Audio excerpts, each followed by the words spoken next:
And at 10, Marco Polo. Honestly, this is just because it's kind of on my bucket list. I want to play a game of Marco Polo in the ball pit a la Sheldon Cooper and Leonard Hofstadter in Big Bang Theory. When Sheldon broke into like a children's play place at like 3 AM to use the balls in the ball pit as like hydrogen atoms to like visualize stuff. It's the same episode as the classic I don't need sleep, I need answers meme, which will honestly be me when Security Breach comes out. That's gonna be interesting. Oh man, I'm gonna recreate that meme a whole bunch. At the end of the episode though, Sheldon is shown running around the ball pit, popping out behind Leonard saying bazinga, and then going back down into the balls before popping his head up again behind him. This is what I want to do in Security Breach. I don't even need a full-on minigame. I just need this to be a actual mechanic in the game, and I'll be happy. Like if Chica follows us into the ball pit, like we should have the option to like, I can't believe I have to say this, but like hide in the balls, which sounds weird, but technically that's what we were all doing before we were born, am I right? Well, I mean half of us anyway. And at 9, hide and seek. Okay, technically this number is cheating because the whole point of this game is basically will be to playing hide and seek with these animatronics, but I mean like something to do in the day part of the game, because like while yes the story picks up at night and that's what we've been seeing in the trailers, we'll need an explanation as to why Gregory didn't leave with his parents and why he's at the place alone. Additionally, it appears like we'll be having a day-night cycle to the game, so we'll need something to do during the day, even if it's only for the first few minutes of the game. So will we find ourselves playing hide and seek with other AI children, and that's why we end up being separated from our parents because we're playing hide and seek? Plus, it would also serve as an easy way to introduce the mechanics that we'll be using throughout the entire playthrough with this minigame, because again, this whole game is basically going to be hide and seek. So honestly, I think it's a pretty solid idea, but knowing FNAF, it's never what I think. It's a day off at least. And at 8, tag. I know you may think this sounds stupid, but tag or some game like that with these animatronics would be interesting as hell. With the various different animatronic abilities from the looks with Monty's strength and most importantly Roxy's speed, classic children's games like tag or hide and seek like I just mentioned are definitely a fun addition. And let's be real, okay? Kids at a Pizzaplex like this are going to be playing these games anyway. And if FNAF wanted to finally introduce a multiplayer element to this game, this would be the way to do it. By having like crab style minigames with classic children's games. Maybe having someone be an animatronic instead of a kid, like whoever is it would be Roxy or another animatronic, each with a different ability or something. Or in hide and seek, whoever is searching is also an animatronic. I mean, I don't know, it could be a good way to introduce a multiplayer element to the series that's been understandably single player so far.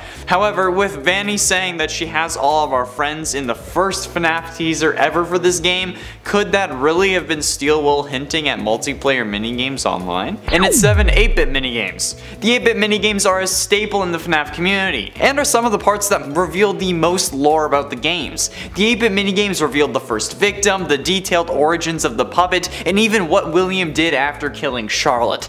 The minigames have been incredibly helpful in figuring out the absolute bonkers lore of the series. The 8-bit minigames were even crucial in finding the good ending of FNAF 3, since we had to complete the Happiest Day minigame in order to get the good/canon ending and release the souls of the original 5 missing children. So these minigames have become an integral part of the series, and to omit them from this game would be a mistake and a disservice to the series that has been featured alongside God of War and Call of Duty because of the lore that built the fanbase. So there better be one, at least. And at 6, animatronic boxing.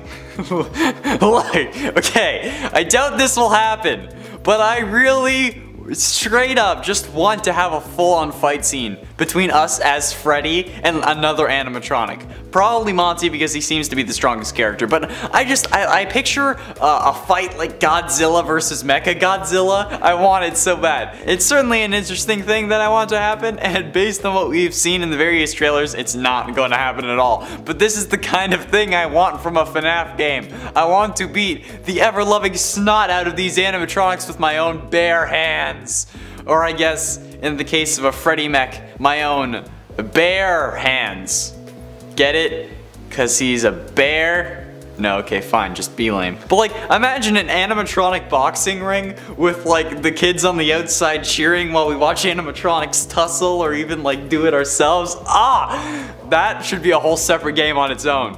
Great, now I want someone to make a FNAF Rock'em Sock'em Robots. If someone's doing that on Etsy, I'll buy it. Halfway through into number 5, arcade cabinets. With the Pizzaplex having their own arcade section, like basically any Chuck E. Cheese would, the idea of the arcade games, or at least a couple of them actually working, would be pretty cool, especially things like pinball or something. This could also be a great way to introduce the 8-bit minigames into this style of game, since between nights doesn't really seem like it's gonna happen when the game only looks like it's planned to be like a one night long kind of thing. And in addition to that, this would also be an interesting way to incorporate my ideas of how they could make like a real life Freddy Fazbear's, where they had like the custom arcade games about Midnight Motorist and Fruity Maze and whatnot. So maybe we'll end up seeing a couple of our old favorites in this new game. Hell, this could really just be the most successful pizzeria that someone made in Pizzeria Simulator. And then that's why there's a ball pit and like imagery of Helpy plastered on seemingly everything, which would be funny as hell. Like this whole Pizzaplex came from one person that Henry used to try to lure William to his death, and now William's just using it to get to Gregory for whatever reason.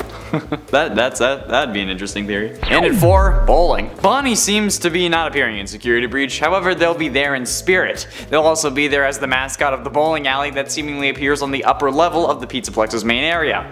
I don't expect this to be like Wii bowling, although that would be fun as hell. But instead, if there is a bowling minigame, I think it would just be like a simple, like you grab it and then you throw it and just kind of hope you hit some pins. Nothing too extreme with like a scoring system or anything, but just some small time fun, you know? Like how if you're playing Gary's mod and a map you're playing on during like TTT or something has a bowling alley kind of thing, like TTT_ or bowling alley, for example. Man, I just realized how few people may actually know what I'm talking about and know what Gary's mod is, and not know the joy that is Yugs Cast TTT videos. Wow, I feel old now. Let's move on before my hair turns gray on camera. Jeez. Getting close to the end into number 3, go-karting. Roxanne seems to be the speed demon of this game, only further enhancing her connection to Foxy. However, with this comes her go-karting track, which we've seen briefly in one of the trailers from what I remember, but we've also gotten a closer look at with some promotional photos unlocked during Daco's charity livestream. But come on, a freaking go-kart racing track would be absolutely incredible. This FNAF game has the ability to cross so many genres if they do this properly. Like, if things work out and they play this right, Security Breach could open a whole load of people to the world of FNAF just because of the variety present within the minigames. And if you need to play through the story to unlock those minigames, then they have to get immersed in the story and the gameplay of the actual series as well, and not just playing it like for like Mario Kart but FNAF. Imagine that though, like a Mario Kart FNAF where you play as like Gregory or other various animatronics, even unlocking them as playable characters as you progress through the story. I mean, it's probably not going to happen, especially not like that, and we're probably hyping this game up way too much for it to reasonably meet expectations, but that's what happens when you get a fan base that's absolutely this freaking bonkers, Scott, so good job. Maybe you should have just given us the lore straight up. But ultimately, in number 2, MINIGOLF. Thanks to trailers and some stills from promo images, we know that Montgomery Gator is going to have his own form of mini golf course in the Mega Pizzaplex, meaning hopefully that we'll get some form of mini golf minigame. Mostly because with everything being shut down, I need my ability to mini golf. Plus, every girl I suggest it to ends up ghosting me. So if I can't do it in real life, I better damn well be able to do it in Security Breach. I mean, the game was delayed not only due to COVID, but originally because Steelwool wanted to make the game bigger than Scott's original scope, right? So maybe they figured if we're adding all these sections, maybe we should make them into playable minigames and like a special daytime Pizzaplex minigame menu or something from like the home screen or something like that.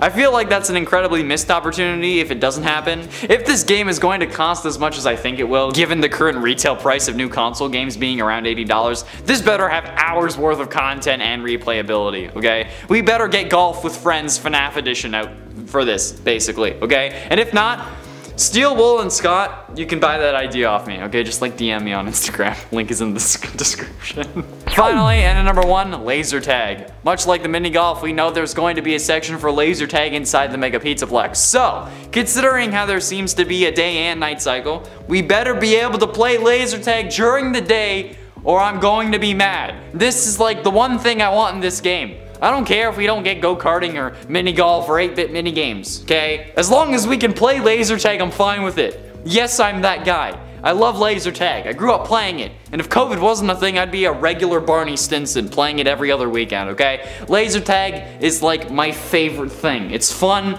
active, and I get to take out my anger by shooting lasers at little kids, okay? And especially given what the FNAF series has done to me, I think I've deserved that, okay? I think I've earned it. In my hometown, there was like this laser tag place called Laser Extreme, okay? And it was my favorite place to go. I'd go with my friend Nick, and we'd wreck kids using superheroes as code names, and then I'd go with my friend Cameron, and then that's where he got his nickname of Spike, and it's become a meme at this point, okay? Those were the days. It unfortunately closed, and I think it was partially due to COVID. And Laser Quest blows. It's bad, okay? Don't go to Laser Quest. But being able to play against animatronics in the Mega Pizzaplex will make me happy. It would be like the pirate ride in FNAF VR. It's all I would do in that game. And 10 pirate ride. Given that this is already in the style of a game in FNAF VR, certainly does help importing this to an arcade cabinet, but there would be some things that they'd have to change, like turning it into one of those like classic shooter arcade games where the screen scrolls as you fight off bad guys threatening innocent civilians, and it tells you what to shoot and what not to shoot. Yeah, that's the kind of arcade game I see this as, except instead of scrolling sideways, it moves forward like the cart does in the ride in FNAF VR. It could just be a simple aim and shoot kind of thing, but maybe they could add some animatronics sneaking in and throwing some cake or pizza at you that you'd have to shoot to block. This would be in order to end the game early, so that you'd then have to pay more tokens, or just straight up money depending on how the system was run, but based on modern practices I think it would be a token system because it probably would end up making them more money in the long run. And at 9, fun with PLUSHTRAP. Fun with PLUSHTRAP is a simple game that would operate much like it did in FNAF 4 for the arcade cabinet. Despite having more of a presence in FNAF VR, the simplicity of the controls in FNAF 4 would be exactly how this game operates, just in an arcade cabinet, which would require you to just push a button to get the light to shine, and then you let go of it to turn it off and allow PLUSHTRAP to move, giving you the 60-second countdown to a jump scare if you fail to stop him before the timer, or if he gets to you before you stop him. It's a simple game with a simple premise, but it would work incredibly well for an arcade machine, and I think plenty of people would play it. And maybe you could have like multiple levels like Donkey Kong style, with various smaller nightmare animatronics like Fun with Nightmare Balloon Boy, Fetch, Mini-Renas, etc. Assuming that PLUSHTRAP isn't a form of Fetch already. And today, Plush Babies. The 2 Plush Baby minigames where you have to look around for the various somehow animated baby plushes before they get to you is an interesting concept that with some tweaking could work for an arcade cabinet. It would require a joystick as the spotlight following the joystick, and you just move it around to move the spotlight, but it's something that I think would work kinda well, but it would have to be done right. I don't know exactly what done right would look like. I'm an ideas guy, okay, I'm not a programmer, but I'm sure that it wouldn't be that difficult to work out, I hope. It wouldn't be as detailed or scary as the main minigame in FNAF VR, but it would still be something that would work decently well. It may not be the most popular game at the arcade, but that's why you have multiple levels, including the hard mode one and the DLC one in the pumpkin patch. Plus, that's why it's only number 8, because it would be harder to get done properly. And it's 7, Happiest Day. The Happiest Day minigame is some of the most important lore and moments in the series, with the original missing children from the first missing children's incident from 1985 getting their souls released, showing that there are multiple ways to deal with what would later be called Remnant, the infusion of metal and soul, or rather metal and extreme emotion, or maybe in Springtrap's case, metal. Get it? Because his human meat is also in the suit. Never mind. Either way, the Happiest Day minigame is not a simple one-shot minigame. There's some build-up to it. It's like the main story of FNAF 3, so seeing those various minigames and glitches come together into a single arcade cabinet would be a beautiful sight. Almost as beautiful as Glamrock Chica. I mean, as my idea for a real FNAF pizzeria, which you should go totally watch, by the way. It's in one of the corners. I don't know which one anymore. And at 6, Claw Machine. This is pretty dark, but you people seem to love that kind of thing. So what about a claw machine that was designed to be Baby while she was grabbing Elizabeth? Is that too far? Like a claw machine that's built to look like the baby animatronic on the outside with a window on the stomach where the claw would come out. And that's where the claw machine is. I think that would not only be a fun way to make it a FNAF themed claw machine, but it would also be dark as hell, and I love that kind of thing. Plus, it's about a fictional death, so it's not really distasteful. The idea also stands that this is something out of the box for this list, and I wanted to see what you thought about it, rather than just ranting on about the various minigames in the series for 10 minutes. However, it's time to get back to that, so moving on. Halfway through into number 5, Corn Maze. Corn Maze is one of the most stressful games in all of FNAF VR, compared only to the likes of the hallway from that very same DLC. Corn Maze revolves around you walking through a maze made of walls, not corn. for some reason, in search of colored keys. These keys unlock their respectively colored gate and result in you winning. However, Grim Foxy is chasing you and he always knows where you are. The only way to really get him off your tail, pun intended, is to hide behind cardboard cutouts after he notices you.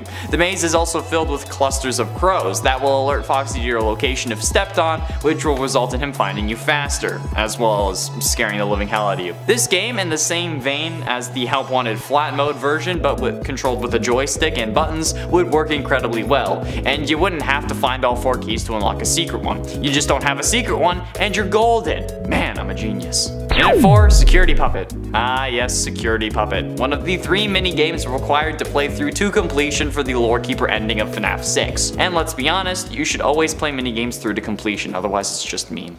The Security Puppet minigame was pretty simple. Keep the assigned child away from the exit. However, the only catch is that there was no assigned child until the 3rd time booting up the game, where the child will already be outside, thus you failing. We know that this child is Charlie, who goes on to possess the puppet, and this was the only time we've seen a kill from 2 different angles. However, a game kind of like a Where's Waldo kind of thing with security bracelets seems like a wonderful and simple idea, especially when we know what the character is really trying to prevent. Would there be a green bracelet character, or would we only be looking for the green band? I don't know, it would be up to Scott. Also, Scott, or I guess whoever takes over next, please do this. Getting close to the end in number 3, Deliver Pizzas. The mini game that opens FNAF 6 isn't like anything else we've seen. Okay, well, it's kind of like Take Cake, but this time you're throwing pizzas at kids' screaming faces, and honestly, I love that idea. The fantasy of throwing a pizza in the screaming kid's face has been present ever since those little buggers in my old building bounced their basketball off my door and made my dog go absolutely nuts. But even without my secret thoughts, this would still be a fun arcade game, and I'm not letting you fight me on this. The difficulty of the game was already defined even before the real FNAF 6 started, and it was cool. But then throw in added difficulty of it being a full game and you have a whole new experience. At least, I think it would be at least, so can't be sure unless we try. Penultimately, in number 2, Midnight Motorist. Midnight Motorist is another one of those games that you could test in FNAF 6 that just feels right. The game is pretty simple, but it's certainly exactly what we need in an arcade cabinet at a pizzeria. A game for the short attention span of a child. You simply drive around until you run into 3 things, then boom, it's game over. You get tickets based on how far you went, or it's one of those lame ones where you don't get tickets at all because there's no feasible way to calculate that, which would also be kind of understandable. Or you just get 3. You know the ones I'm talking about. Midnight Motorist would make a good arcade game aside from the whole yellow guy mustard man debacle, so cut that part out and you're in the money, baby. Go forth and collect the king's tax of tickets and tokens. And finally, in at number 1, Fruity Maze. Fruity Maze, I think, was the obvious first choice here because while yes, the game does progressively get darker, it doesn't have to. You can stick to the original like level 1 Fruity Maze motif, add a proper goal or objective, and then have a weird FNAF version of a Pac-Man style game. Boom, you're done. Just don't make it depressing and allow the player to continue as long as they can, just like a normal Pac-Man game would work, and you're good. And you're golden. Golden Bonnie, dare I say.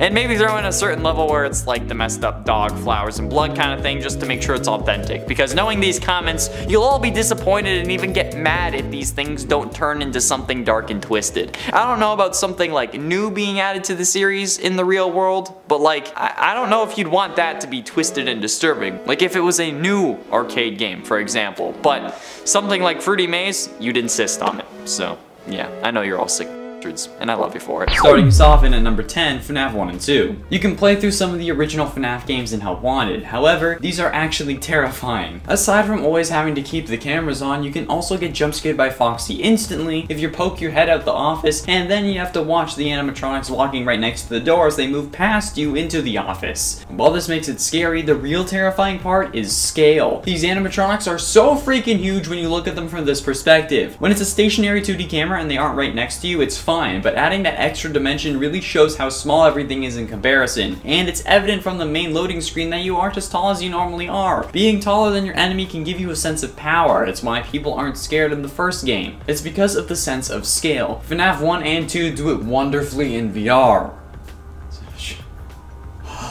Number 9, Funtime Foxy Dark Room. What's worse than being alone in a pitch black room, only being able to see where you are going with the aid of a camera flash? Nothing, other than the 8 numbers that come after this. The Funtime Foxy Dark Room is one of the most terrifying and difficult dark rooms in the game, hence why it's the last one you unlock. Nothing but you and James Charles looking Foxy trying to get you to say hi sisters. And the blacklight mode is even worse. The room is filled with all the other animatronics and it makes it extremely terrifying. The animatronics move with the light so you see where you're going, but so do they. It's one of the worst things in the game, and honestly I'm thinking I should have put it higher on this list, but I mean, like, these next 8 are terrifying, man. They're freaky. Hardcore freaky. And it ain't Trick or Treat. This game is like if you want to go up to the house that clearly has someone sitting on a chair in a scarecrow costume who's waiting to scare you. That's how it feels. Because they all get some sick form of joy out of scaring children. Look, I won't kink shame on this channel unless it's this. Okay? This happened to me so many times as a kid, I'm deeply ashamed of how many times it got me. Well, basically, if you play this game, it's that same situation, only after opening the door. You ring the bell and then someone will come to answer the door. You must be really creepy and look inside the windows to see who is coming to the door and wear the right mask. Basically, if an animatronic is missing, it's the one at the door. But sometimes Mangle is there and blocks the way unless you wear her mask, and then you gotta look back at the window, you gotta take it off and stuff. It's terrifying, and they wait a good few seconds before opening the door, only making the anxiety worse. Plus, if it's not it, you don't see it, you just get jump scared. And it's 7, Foxy Repair. Out of all the animatronic repairs, the Foxy one has to be the most horrifying. He is constantly moving, and this is by far the most intense version of any animatronic repair. You need to keep an eye on Foxy at all times while searching for specific colored batteries, and if you mess up or he punches you in the face, he disappears and then just comes sprinting at you like me when I hear that there's a deal on Steam. When I hear that, I book it home, man. I need my cheap games. It's still horrifying no matter what, and while yes, it may not be an instant jump scare, you can see him running at you and is one of the worst things in the world. Plus, in blacklight mode, he's all burnt up and destroyed, and it looks like the devil has come through and he's using Foxy as a meat suit. He's glowing and just burnt, and it's so intense. Just don't play it, okay? Don't play this game. I'm traumatized. And at 6, ENNARD Vent Repair. The Mangle Vent Repair I've played on the channel, but ENNARD Vent Repair I was just way too scared. It's intimidating, okay? It's horrific. While in the Mangle Vent Repair, you can prolong the situation as long as you want by looking at Mangle, and the ENNARD Repair you have to be quick. And the puzzles are even crazier. You need to follow wires, hit the right buttons, and then move gears and pipes around to connect stuff. It's so confusing and intense. I don't want to solve the puzzles when I'm scared, okay? And I'll be scared the whole time. Have you seen me play this game? I get scared for every single little thing that happens, especially the fan. I can't even get through the freaking Foxy pirate ride without going absolutely horrific, especially with those helpy sections. Yeah, that's right, I don't forget. Halfway through at number 5, Fun with PLUSHTRAP. This is probably the most difficult game in the entirety of Help Wanted. You have to actively turn off your flashlight to have them move closer to you. I don't know why this had to happen, but this is one of the most terrifying minigames. Sure, it happens with Nightmare Balloon Boy, but for some reason I just think it's creepier with PLUSHTRAP. He's a small little yellow rabbit with murder in his eyes and claws to do the killing. He is just so creepy. There was a short story written about him in the new FNAF books, and he's just a tiny version of Springtrap who is one of the scariest characters in the game. I don't know why I find him so creepy, but I do. Okay? I do. While FNAF 3 may have less animatronics, it has more mechanics, introducing the separate air vent camera, the ability to hallucinate, and the systems that you need rebooting, and you have one hell of a minigame. With 5 nights of this crap along with the jump scares that come along with the ventilation issues, it can just be hard to keep your cool. Sure, you can keep Springtrap in the furthest corner, but if a system goes down, you're hella panicking and it's clear why. This game is one of the scariest this series has released, with jump scares that don't kill you, so you need to keep on your game after the fact, plus the almighty Springtrap character coming after you. You're totally screwed if you think that this will be a normal FNAF playthrough. While things may be technically easier since there's only one animatronic and you can lure them around, it's still horrifying and there is no way I want to play this ever again. Why do I play this game? And a 3, Corn Maze. If needing to stay still and constantly be stalked is bad, what about being stalked by a giant fox that is glowing from the inside with a killer instinct and the height advantage? Well, welcome to the Corn Maze minigame. The Corn Maze is by far the best minigame in the DLC for Help Wanted. You have to walk around a maze while hiding from Grim Foxy and looking for 4 different keys. You can get only 1 key and escape, or you can go for all 4, the glitch key, and then the secret ending, which I've gotten personally. However, this is incredibly intense. You get used to Foxy, but damn, those crows that are sitting on the ground in clusters get me every single time because I'm too busy looking for keys when I should be looking out for crows.